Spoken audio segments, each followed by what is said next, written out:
Hello, here we are with an unboxing and hands-on with the Sony Xperia XA. This is the more entry-level device of the Xperia X range. Obviously we've got the Xperia X, we've got the X Performance, the XA Ultra as well. Coming in at £239 including VAT.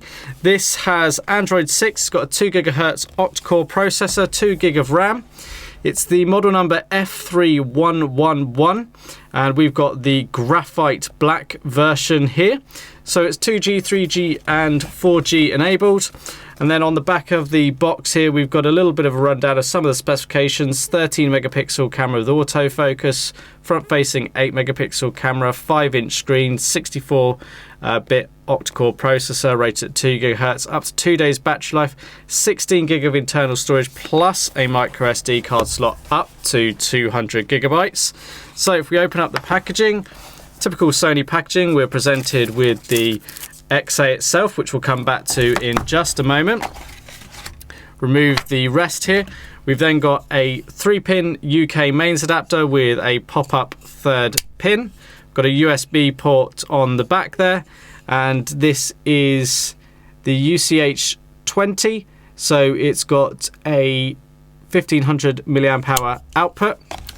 We've then got a standard USB to micro USB cable here, not using USB Type-C, we've got micro USB, so sort of the more common. Then we've got some documentation, so FCC statement, SAR information. We've got a startup guide, and then a little bit of information on pre-installed applications.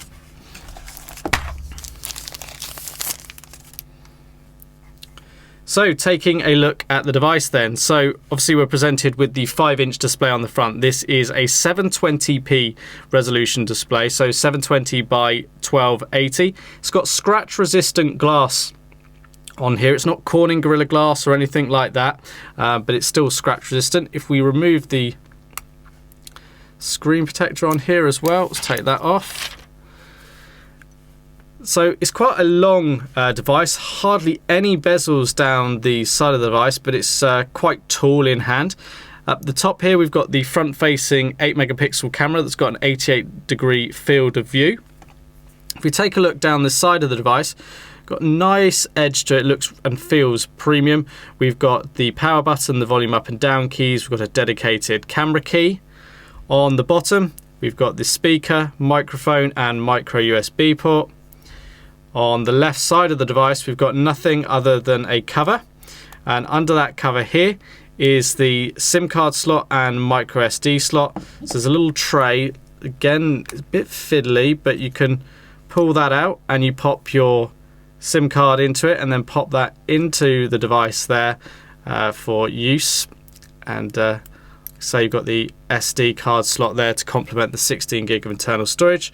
On the top of the device we've got the 3.5mm headphone jack and microphone.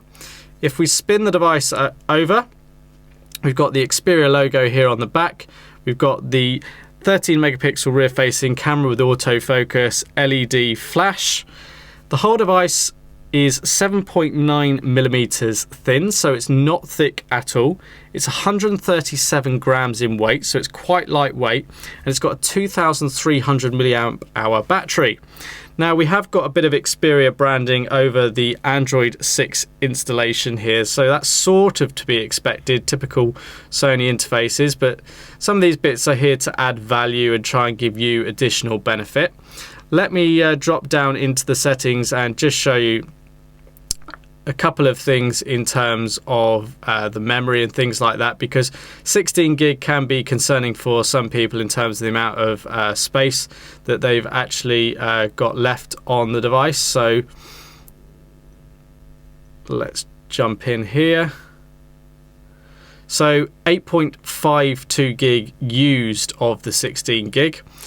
So yeah, it gives you just under 8 gig left to actually use on the phone there. And then of course you can expand the device memory through the micro SD card slot. You've got various lock screen options, you've got battery saving technologies. Stamina mode is one that's been around for a long time on Sony devices to help extend the battery life and get you a full 2 days. You've got displays over the control, to control the white balance, the font size, system icons. You've obviously got themes and wallpapers and notifications. You've got your Bluetooth, your Wi-Fi, your data usage, and you can use this as a mobile hotspot. You've got NFC on board as well. There's no actual fingerprint sensor built into this device, so in terms of security, it's a screen lock or PIN code or something like that. You've got the rear-facing 13 megapixel camera, sort of fairly standard Sony interface here. You've got the manual shooting modes, which gives you more control over some of the settings in terms of the white balance, brightness, different scene selections here to help you. You've got the intelligent auto mode, or sorry, superior auto mode. You've got a video recording mode. And then you've got different camera apps which can enhance the camera and the way it performs. Sony cameras tend to take pretty solid shots. They might not be the best, but they're far from the worst. Obviously, it's open to interpretation as to what your preferences are. So available now, SIM-free and unlocked from Clove Technology for £239.99, including VAT. Be sure to check back on the Clove YouTube channel, youtube.com/Clove Technology, for a full review very soon. Thanks for watching.